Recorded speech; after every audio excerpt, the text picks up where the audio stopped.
everyone from lunch. Hopefully we can keep you awake post-lunch. Didn't have too many cakes, hopefully. I'm Stuart Chuan. I'm a psychologist. I'm hosting the panel today. We have a couple of guest speakers who are going to talk about their own personal experience of layoffs, redundancies, and the changing landscape of the video games industry. So I've got Kim and Konstantin. Do you want to introduce yourselves? I can do, yes. I joined the games industry by mistake in 1992, working for a recruitment company part-time while I was having my second and my third children, not at work. That still wasn't allowed back then. Ended up working in distribution and then back to recruitment, and then I finally set up on my own in 98. So I've seen enormous change from when it was just me on a borrowed table and chair in a hayloft. Ended up with 20 staff, and then the crash happened, which is kind of why we're all here and how we navigate and cope with that. I have never seen anything like it. Even the recession in the end of the 2008-9 time doesn't compare to what's happening now. And so I had to call it. As the song goes, you have to know when to hold them, know when to roll them. And I had to make that decision and tell the 15 people I still had left that they were all out of a job, 2 of whom were 2 of my 3 sons, and 1 was my twin sister, along with people who had been with me. Well, my team leads were 17, 16 and 15 years, and it went down from there. So that was really hard. That really was literally family and people who felt like family. So being resilient to that change and not being the boss anymore and not being in touch with them every day, that's been a hard part. So I have actually now taken another job outside of games because there isn't a great deal in games. And I'm now Charity Operations Manager for Thyroid UK, which happened to be local to me, and I happen to have hypothyroidism. So I'm very pleased. I'm Vice Chair of Safe in Our World, and previously I've been a trustee at the Air Ambulance, the Essex and Herts Air Ambulance. So medical charity seems to be where I just end up, which as I get older is very reassuring. Thank you very much, Kim. Konstantin. Hey, so my name's Konstantin. I joined the gaming industry as a full-time job only a few years ago. So I started at Frontier as a technical audio designer. Prior to that, I was a sound designer and then lead sound designer for a thing called Project Borealis, which is a Half-Life 2 Episode 3 kind of recreation. At Frontier, got made redundant sadly this year. I joined another company, which didn't work out. Looking for a job, but hopefully you got some insight as to how to kind of manage yourself during these situations. And I understand that you were an employee rep. Yes, at Frontier, because there were quite a few different, a number of redundancies, there's multiple reps, so that was an interesting experience, which hopefully I'll get to share as well, just to talk about what it is, what it isn't, what you can ask for, what you can expect as well. Thank you very much. And we'll try and keep some time at the end for Q&A, but if you can make a note of any questions you have as we're going through, and then we'll try and leave maybe about 10 minutes at the end for questions. Okay, thank you. So in terms of your personal experience, Kim, you've described a 30-plus year journey, and it sounds very emotional, a very emotional journey as well, some very highs and very lows as well. How have you managed to stay resilient and motivated during those challenging times? For me, it's always been about people.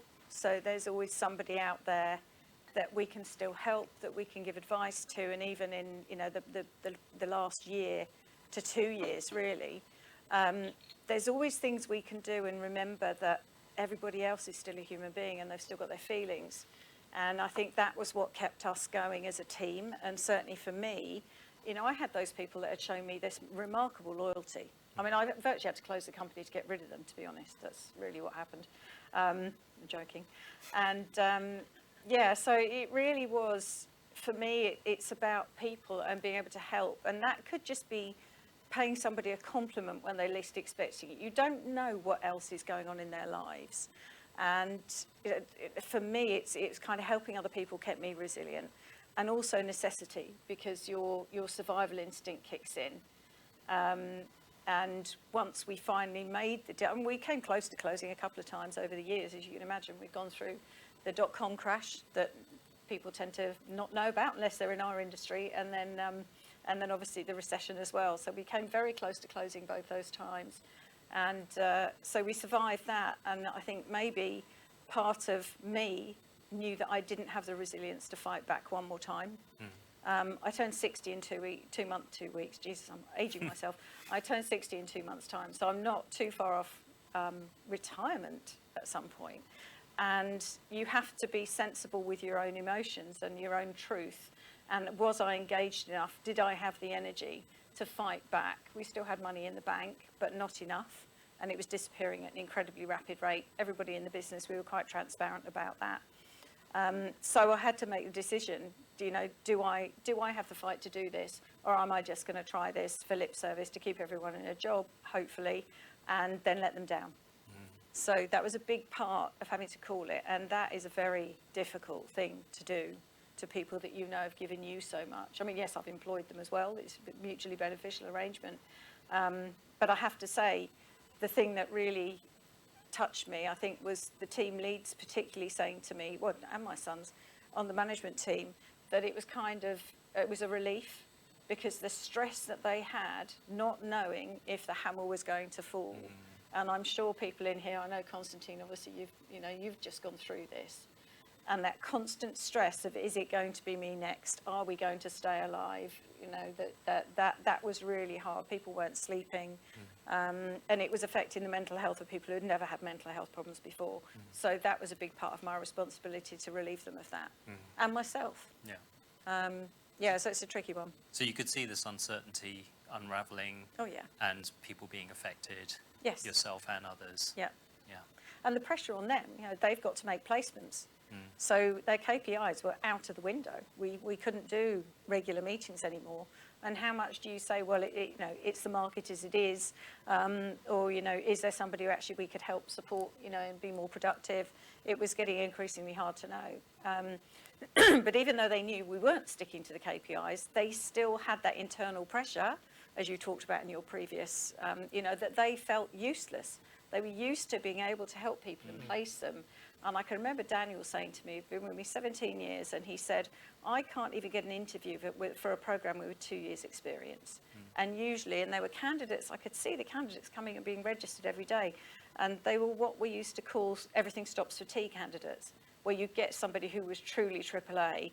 And while we were still in the office, the shout would go up, stop for tea, and anybody who was involved in that process would stop, and that person would get our whole focus, and then the clients would get our whole focus, and we'd go from there. Not saying we didn't do that for non-AAA candidates. If we could place you, we could place you. Simple as that. But that I think was really hard for them, going through those phone calls every day, having to say to people, I can't help you. Because to be in recruitment, you have to care. You have to give a damn. Yeah. So something about connecting with people, understanding people. Yeah. Empathy. You're really feeling it. Yeah. What people are experiencing. Yeah. The empathy was crippling. Yeah. Thank you. And for you, Konstantin, what was the challenge for you? What was your experience, the emotions you went through, and how did you experience uncertainty? I think Kim has briefly kind of touched on that. The biggest issue was always the uncertainty point. So at Frontier, the redundancies got announced essentially months before they started happening. And it was kind of like a part of a company was going through kind of one phase, and another part through a different phase, which meant that for everyone else, it was a constant question of, is it going to be me? Is it going to be my department? Is our department safe? Is it not? And you need to wait until something happens, because there was a game release planned as well, and people were thinking potentially that could help us out. So the uncertainty, I feel like I can cope with a stressful situation. I felt like I couldn't cope with a situation without knowing what's going to happen. So that was the biggest pressure. So I think the biggest kind of relief within these situations comes from just people announcing stuff and giving as much information as possible. Like if there's management that you're sending people to actually talk to, it's good that those managers are briefed on what the information is, because you come to your line manager and he goes, I know exactly as much as you do. Yeah. So that's stressful. The other big thing that I feel very blessed, the team that we had, venting. I mean, as easy as that. Before you make a bad or a good decision, just let it all out. And people who are in the same situation, you've got a discussion point as well. You're not just shouting into someone. You're not just kind of info dumping on people who might not necessarily understand what you're going through. It was easier to find someone to kind of let it all out. You're not helping each other. You're literally just saying the same things. Oh, I don't like that this happened. The other person goes, yeah, 100%. On the same page. That helps because you get all the negativity out, and then you start thinking about, so what are we doing next? Can we approach this? Can we approach management? Can we approach the C-suite? Should we redo the show reel? Should we continue with searching for a new job, even though I don't know and I really want to stay here, but should I start doing that? I feel like one of those things that kind of helped this process is venting. And that's kind of my top recommendation. Like it sounds like something that doesn't give a result, but it does, because what you do is when you sit down with head of a department, you don't just go, but it's your guys' fault that all of this happened. None of that kind of spills out. You start talking about actual solutions and what we could potentially do. Yeah. So it sounds like that, for a psychologist, like processing the emotions, the immediate reaction is really important, and then you can sort of start approaching this in a slightly more objective way. Yep. Yeah. Okay. Great. And it sounds like for both of you, there are very strong emotions that were going on. Did you feel able to name what they were for you, Kim? Sadness was the overwhelming one for me. That it was kind of the end of an era. Obviously, it'd been something I'd done for the bulk of my working life, once I'd had the kids. And so it was sadness that it was all over. Guilt was massive, because I was the one that had to make the call, and regardless of how I tried to justify it, that I was setting them free, there was an experiment, you probably know better than me, about how adrenaline affects people if they know something's coming but they don't know when, compared to if it was a little quiz, wasn't it, with a buzzer, I think. Yeah, I can't remember what it was called. Yeah. And if they knew the electric Clocks. shock was coming and there was a countdown, they were fine. If they knew it was coming but they didn't know when, their adrenaline went off the scale. So much that it was very sad, and I certainly felt for Nathan, because we'd done a big rebrand only the year before, and it was it's the biggest and best thing he'd ever done. It got so much attention. It was just brilliant, and now the website doesn't even exist, and it's difficult to try to begin that grieving process when you're also trying to look after your team, try and get them jobs, and people reacted in such different ways to how I expected. That was the other thing that kind of took my breath away. Some that I thought I'd be in touch with forever have not spoken to me since. One person I hadn't twigged, it was the 4th time they'd been redundant in a row, and that person's mental health took a massive dive. And I was no longer their boss, so I couldn't do anything about it, and that was the hardest part. That was the hardest part, that I can't make these jobs. I write recommendations till I'm blue in the face, and then of course I have to get another job as well, and I've got to face all the liquidation. And believe me, there's no boss in the world that does this by choice unless they're making an awful lot of money out of it, which clearly I wasn't. And that's really hard, having to relive the whole story. I've still got the final bits of paperwork that I need to send off to actually have us file. And I've had them for 10 days, so if somebody could kick me up the bum before I leave and get those done, because I'm going to run out of money apart from anything else. But, it's really strange. I thought I was coping okay, and then thought I really need to get on with it. But we've got to have meetings and board meetings and get things signed off. It's a 27-page document from the liquidator. And so it's like just when you start to, it's a bit like when somebody dies, and you just start to get your head around it, and then there's a funeral. And it takes you right back into it, particularly if it's delayed. It's a lot of admin as well. Yeah, exactly. So I'm trying to learn a new job, trying to fit in and have a boss. So and that's actually okay. That's been quite nice. I asked somebody else now. I'm not the one that where the buck stops. So that's been quite cool. But yeah, it is. I think sadness was the biggest one. Frustration that it wasn't our fault. We didn't change anything that we did. We tried everything to survive. We had a piece of paper with 49 different suggestions of how to boost the business and get going. And yeah, just sad. Yeah. So a lot of change for you there, and a lot of emotions, sadness and guilt. And I guess for you, were there similar emotions, or because you were in a slightly different position to Kim, was it different? There was sadness, obviously, because at that point I thought that I found like the most perfect team. Like honestly, I've never worked with another team like that, and sadly, I know now that most of the team or half of the team is now spread across everywhere, which is a good thing because hopefully they'll bring that energy into some of the other companies.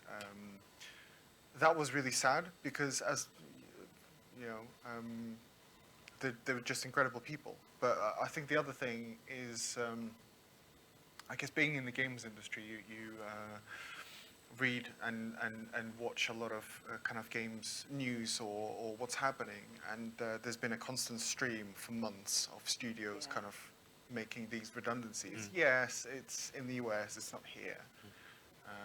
But some other thing happened in 2008 that we said it's just the US, and it kind of reached us in a What really they have bad for way. breakfast, we have for lunch. Exactly. So as soon as I think panic was the first one. Yeah. But I think for me, panic is great because I thrive in a situation of panic, of stuff burning down. Okay. But then panic settles, and then you go like, so is it going to be me? Yeah. Is it going to be our department? Do I need to even consider doing something now? Do I need to, spend all of this time after work rather than, I don't know, going to the gym or playing a favorite game? Do I need to do these things? Do I need to be updating my CV, my portfolio, and all that kind of stuff? Or should I just wait? I think a good point that you touched in terms of uncertainty, and I feel like, you play something like Silent Hill, the whole point is uncertainty. You don't know what's coming, how it sounds, when it's going to happen. That's the best horror type game. And then you take these keywords and put it back into like waiting for someone to announce whether you've got a job or not. And you feel like it's not just a situation of uncertainty or panic. It's a horrible. It's clearly a horror situation. We could probably make a game about redundancies, and it's going to scare people as much as Silent Hill did, or some at least. So it's one of those things, and this is the main reason why I became a rep. I mean, it sounds incredibly selfish. I kind of did it for myself, but I went in to get information and to help other people get information, because as soon as you do, you can at least plan things, and you can at least know for sure that something's happening or not happening, or more likely than not. And because of that, you can make decisions. So was it your attempt to get some more certainty where you didn't have any by finding out information? Yeah, and I think at that point, because kind of like the first phase of redundancies went on, a lot of people heard kind of stories about all these meetings, and it's kind of like a full-time job, because I think I had close to 30 people with another audio guy having 30 more. So essentially, you collate all the questions that they send, and half of them are exactly the same in terms of along the lines, and you need to sort them out, and you need to prepare them, to present them, to ask them, and also ask them in a particular way. Obviously, you don't want to anger someone because you're trying to ask for something. An employee rep is not someone who comes in and sets specific rules of like, this is what happens. Otherwise, we're not going. That doesn't work. So you can ask. No one's obliged to actually give it to you. So it was good to actually have work through all these questions, make sure that we're asking the right questions, and not repeating ourselves, and not asking stupid questions, I guess, as well. Things that are clear, and if it's not clear to some of the team members, just spend time speaking with them and trying to explain. And at this point, you had already done that venting that you described earlier? This is done, at that point. And this is why I think the first thing for me was stress. Then it came this kind of like sadness and horrifying situation of, so what is happening next? And I think that couldn't keep me sitting down. And I was like, I need to find out Yeah. and share with other people and make sure that questions are pushed through. So you had an official rant. Essentially, Yeah. essentially, on behalf of members of the team, yeah. Do you want to talk a bit more about the channel that you set up for that?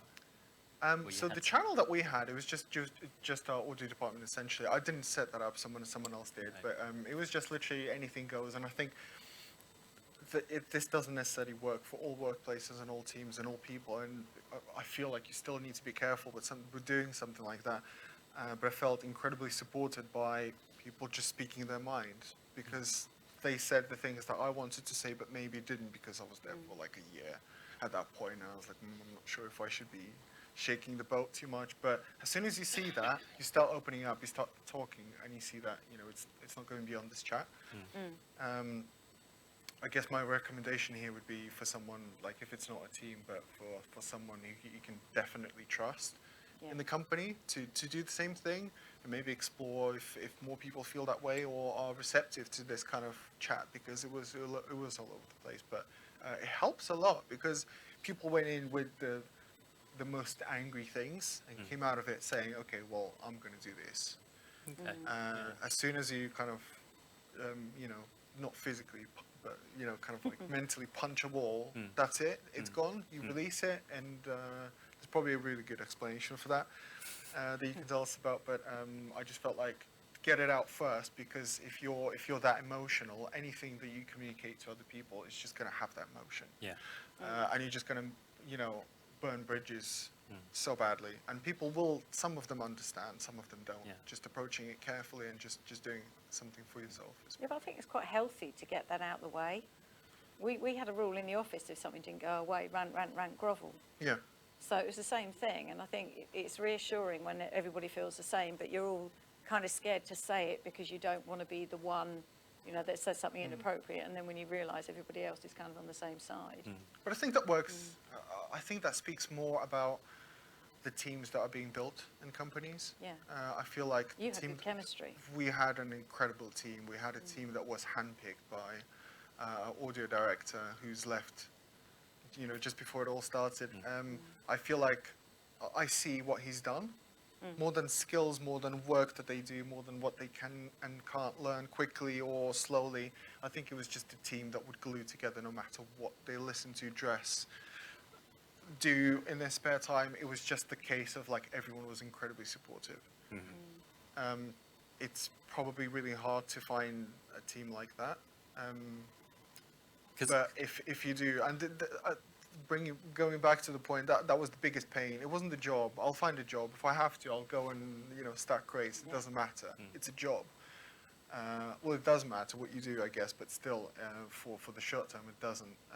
But losing such a team, that was the most painful moment. And I feel like in what you've said, you've had the exact same experience. And Very lonely. and to be honest, that's probably worse. That could have happened, because you find a space, you find your people, and then you lose. through none of your faults, Yeah. you lose that. Yeah. But I think the only thing you can do is change. You can't change what happens, but you can change how you respond to it. And I think that's the key to resilience. And that's all you can do. The liquidation and starting that whole process was a project, and it was something new I'd never done before. And this is going to sound perverse, but I actually was at my best getting that whole process, but I still had a team around me. I was coordinating everybody. I was finding a liquidator. I was talking to the accountant, so I was really busy again. And the plan had actually been that I would step back out at the 1st of April. My 2 sons were going to become joint MD. My 3rd son is our company secretary. And my team leads were all going to become shareholding directors. So we had this plan. So they already knew, and I think that was the worst part. They already knew I was looking at, come on, it's been 26 years. I'd like to kind of, with one Flemish out, kind of like to go and do something new now. And so that was the worst thing. I think trying to get through to them, look, we have no choice. Yeah. And but then the people I used to talk to about that kind of thing, I couldn't, because then I'd done it to them. Yeah. So who did you go to? Who could you vent to? Who I could you had a share? business coach Oh, okay. who I spoke to a couple of times. But my dad, believe it or not, he was a businessman. He's now 90 years old. And he was amazing. And he spoke more sense than I'd heard him make in a very long time. We didn't have the same conversation 6 times in one, which was always nice. But it was like, it kind of was all there. And obviously he knows me better than anybody else. Mum was helpful, but she was a primary school teacher, so as far as businesses. And Dad had actually lost a business, same thing, by choice, when I was 12. And I can remember him having a nervous breakdown. And I can remember finding him across our dining room table sobbing like a baby. And that kind of thing never leaves you. So to me, money has always been, and making a success is security. So to not have that security anymore, that was my ticking time bomb. I couldn't risk going through all that again, maybe losing everything. We've never been funded, always been self-funded. So the risk of getting funding or trying to sort of scrape our way through, and here we are all these months later, still redundancies happening.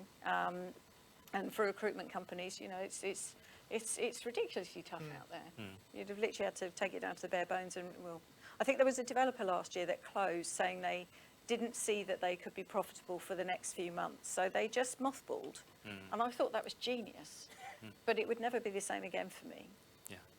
So that Things have changed. Yeah, exactly. I think the whole landscape for recruitment is going to change, and all you can do is, I read a story. No, I heard it actually at a conference, where a girl had taken a job as, funny enough, an operations manager on a ship. So she took lots of fancy dresses and thought, operations manager, arrived on the first day, was given a broom and told to sweep the stage. And it turned out operations manager was very literal, but she wore those dresses every day and she got known for it because she's like, well, I'm still going to have a glamorous time. And that was what she did. And that was something that's really stayed with me. You can't change what happens. You can only change how you react to it and how you respond. And you can make a choice about that. Yes, you've got the emotions to get through, but after that, you can make a choice about that. Okay, thank you very much. And You're welcome. at this point, I'm going to open it up to the audience. If you've got any questions that you want to ask Kim or Konstantin. Yes, from here. I have no idea where the microphone is, but if you want to shout, and it's coming down. It's coming down. Thanks, guys. Sorry, I probably caught you on the hop.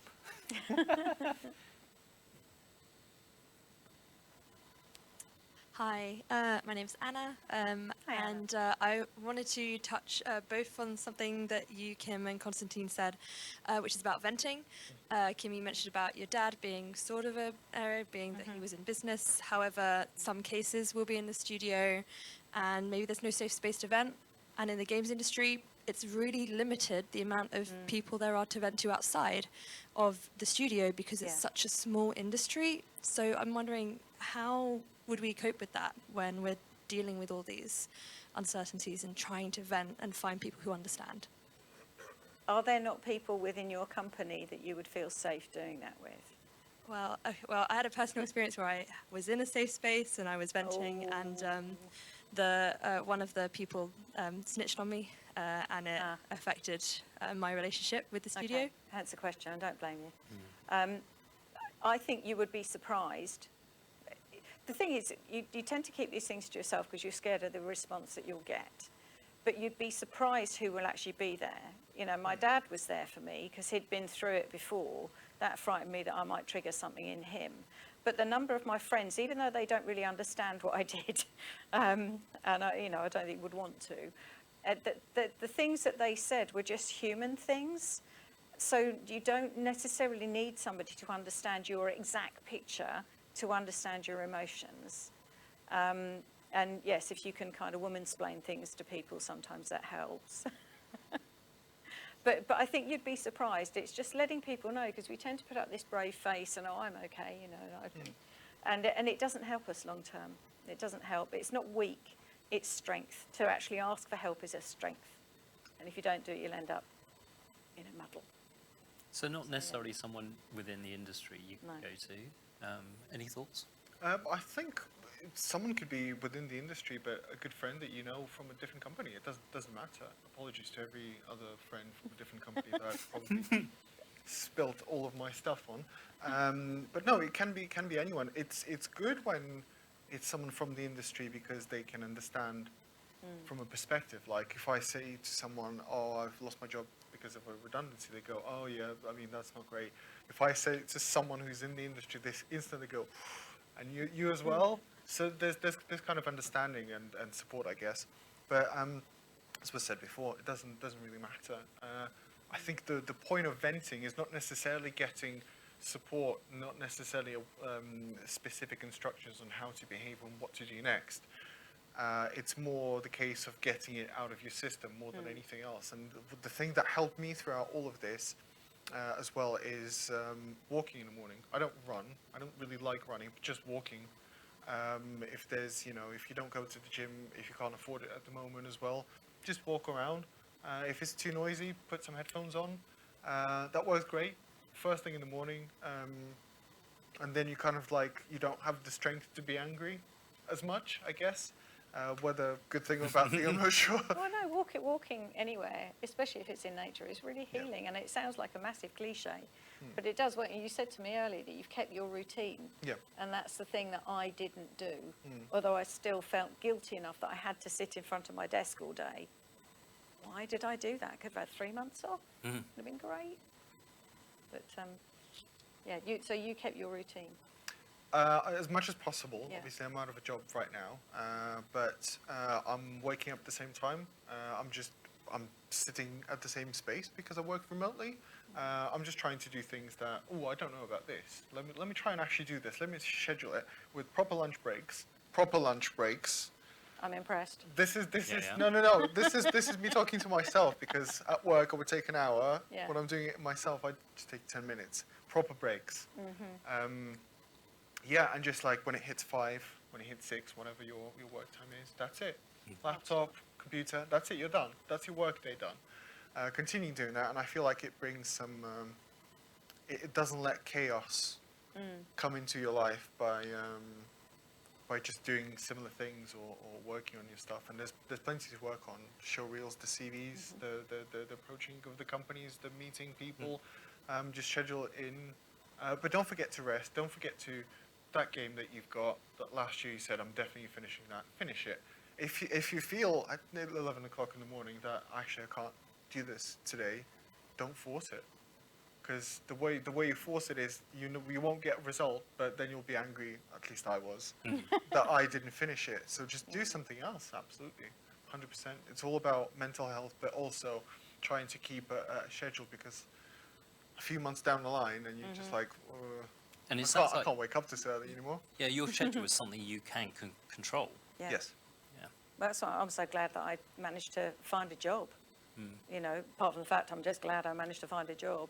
It's given me something. You need a purpose in life, and I think that's half of what, the fear of redundancy and trying to stay resilient when you're just not sure where you're going to end up. I've now got a routine again.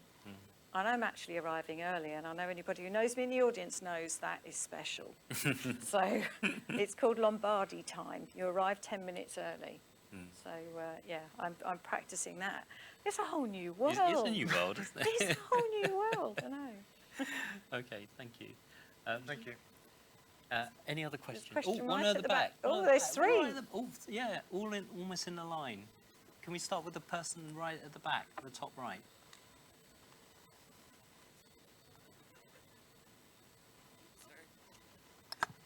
Hello, I have a question. For newbies in the industry, how can companies best support them during this uncertain time? For example, if they're straight from university, maybe they don't have those connections in place, like they don't have those people to vent to, the companies, how would you best give advice for those people that are still very fresh in this uncertain time? Ooh, so if you're new to the company as well as new to the industry. Yeah. Yeah. Okay. Do you have a buddy in your company? Because I know some companies allocate a buddy. I think we all try and be each other's buddies, like Okay. unofficially. But you haven't got as well. something formal. We do. We have like mentees and mentors, Okay. and that kind of might fall into it. that's a start. I think if you've definitely. And don't be afraid. Are you working in-house or are you working remotely? In-house. In-house. So the best meetings happen at the coffee machine or the water machine or in the kitchen or on your way to the loo. I can guarantee you the times when people really needed to let me know something, it was not sitting at my desk. Yeah. And they're the times when people open up. And even just, popping out at lunchtime, anything like that. That's when you make the relationships. You have your work relationship, but people getting to know who you are as a human, that's outside of those times. So I used to literally see if I got up to make a drink, I would see who was going to hover. And it's like, okay, now I'm ready. So yeah, and people love it. They love to feel that they've helped you. They love to feel that they've made a difference in your life, even if it's teeny tiny. Can I just ask, do you have those opportunities? Yeah, I believe so. Yeah. Okay, great. Good. And what would you say? I would say it's probably just trying to analyze and answer that question for myself, I guess. Really important how the chat goes as well, because you might have a conversation with someone where they're just sharing work stuff or maybe some kind of surface level personal stuff, but there's always 1-2 people that start kind of what I think is called oversharing, not from a bad place, but just like trying to share more because they feel comfortable around you. I feel like those are the people who you can speak to. Maybe starting a conversation from "I hate it here" and "I don't like anyone." That's probably too hot. But like just trying to potentially just feel and understand whether this person is going to be receptive. That's something that I would probably advise as well. So There's always someone. Even if the company is very strict, there's going to be someone who's like, "Oh, I don't like all of this. Let's just And have a don't party." ever think because you're new and junior that you can't talk to somebody who's been there 25 years. Because some of them, people are too scared to talk to them. So they sometimes might actually appreciate the conversation just as much as you. Yeah. By the way, at Frontier, I at the point when redundancy started in October, I was 10 months into my job, and that was my first kind of first job in the industry, kind of actually getting money from it. So yeah, I sat in front of virtually in front of the CFO and asked tough questions and hands off just because we had to, because there was a lot of uncertainty that we wanted to clear up. That's not the most. That's not incredibly frightening, to be honest. Okay. Good to So know. it's not too bad. Okay. Just obviously, it's all about how you ask the question, whether. That's a really good point. Yeah, it's not what you say, it's how you say it. That's a really good point. Because there's you can sit there and say, "Why have you done this to us?" And they'll obviously say, "We're not. No, it just happened." But if you say like, "Could you explain what's the reason behind this decision? How was this decision? Have you considered these options before you've done this? Right. Have you thought about this? Like, can we look at this option? Maybe potentially we can save a person or two." So making it less adversarial sounds. Yeah, because no one's gonna.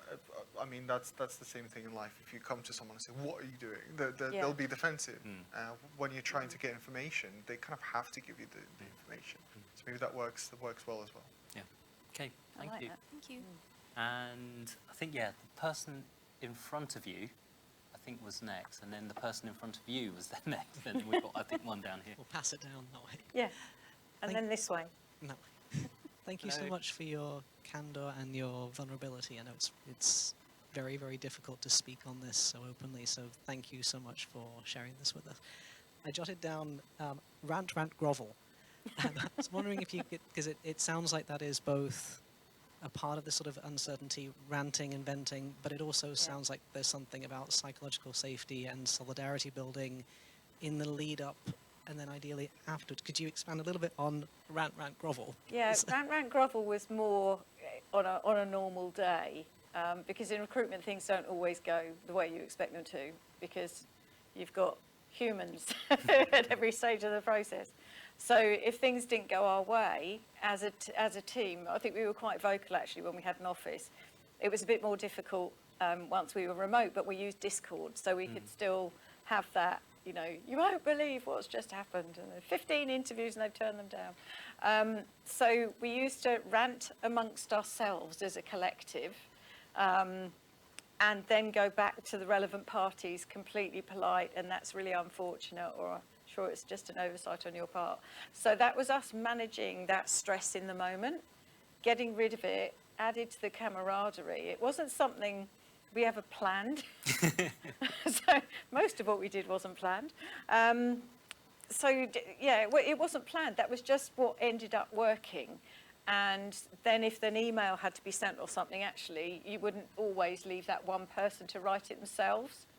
We'd often read them out in the office. I used to send my emails to different people all the time because I'm very task focused. So I used to just answer the task and come across as quite rude. So I had to train myself to go in with a hello and a goodbye and burger the task in the middle, or I just piss people off.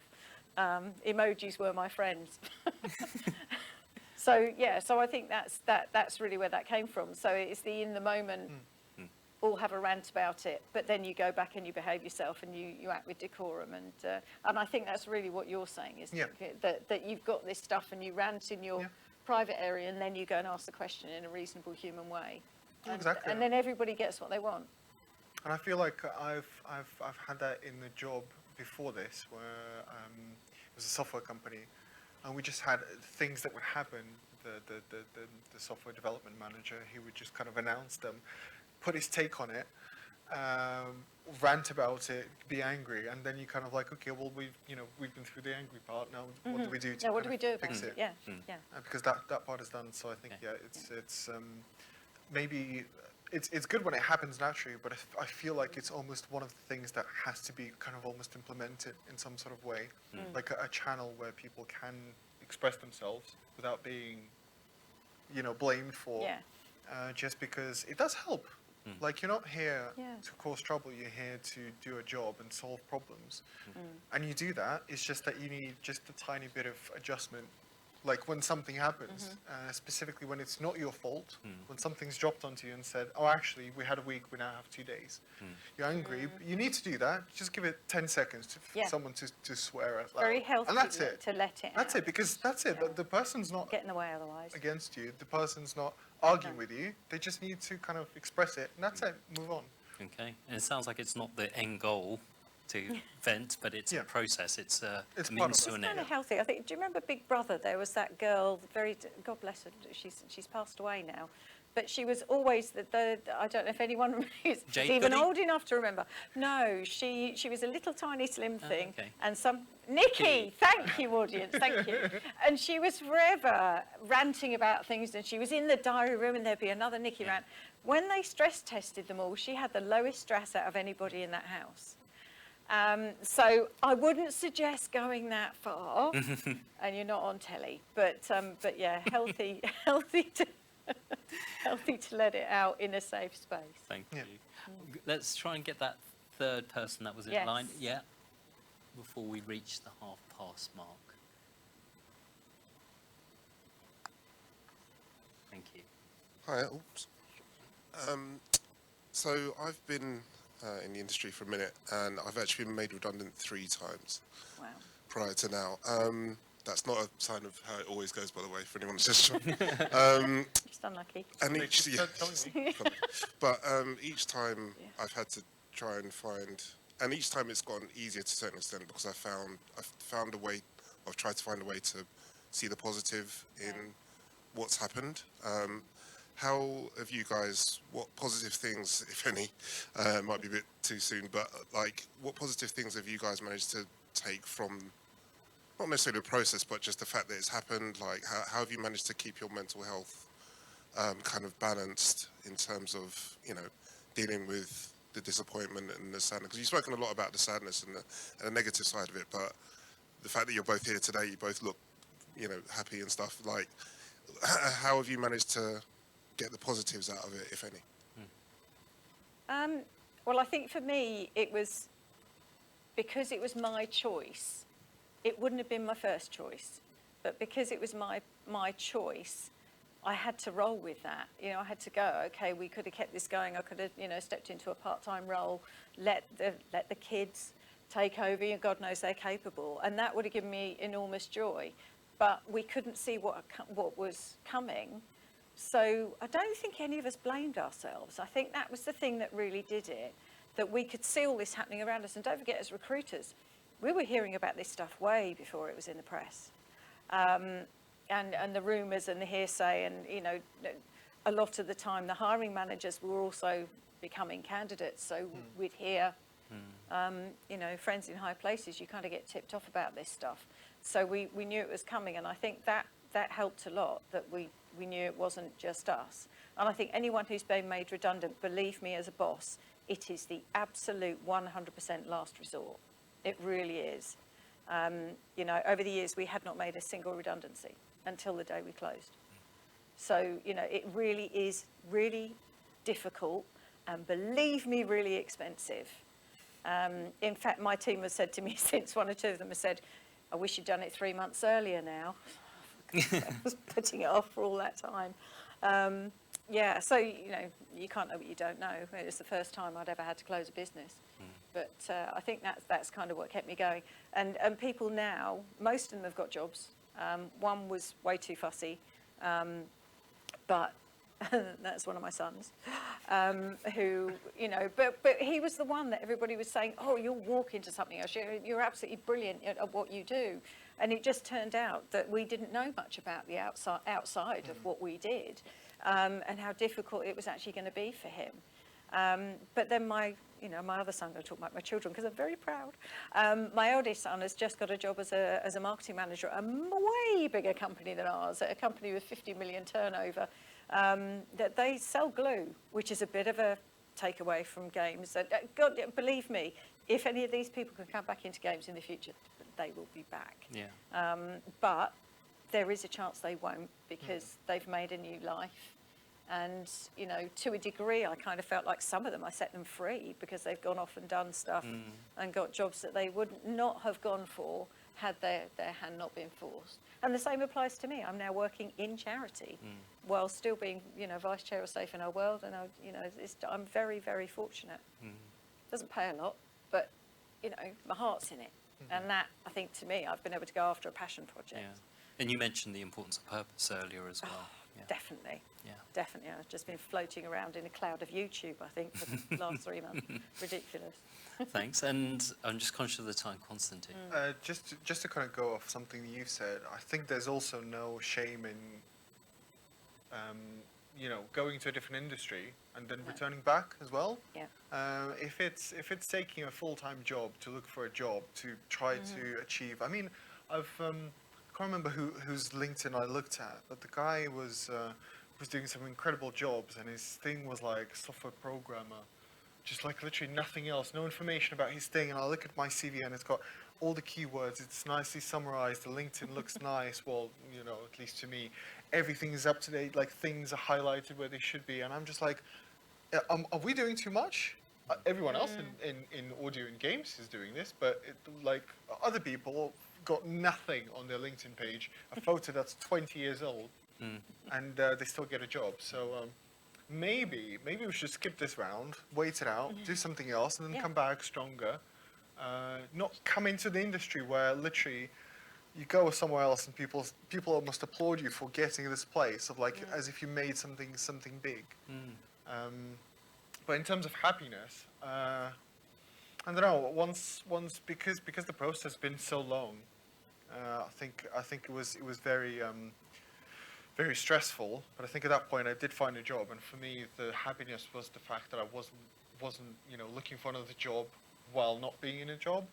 I'm doing that now, by the way, so it's not bringing me happiness. But I don't know. Just it might be a coping mechanism, but trying to just understand what you contributed to, what you managed to achieve, and kind of like maybe not necessarily going to the CEO who fired you and saying, thank you for giving me this opportunity, but at least finding all of the things that you've learned. Because in every role that I've done, I've managed to make a small list, if not a big list, of things that I've learned, people I met, people who are hopefully going to be kind of friends till the end, till we all die.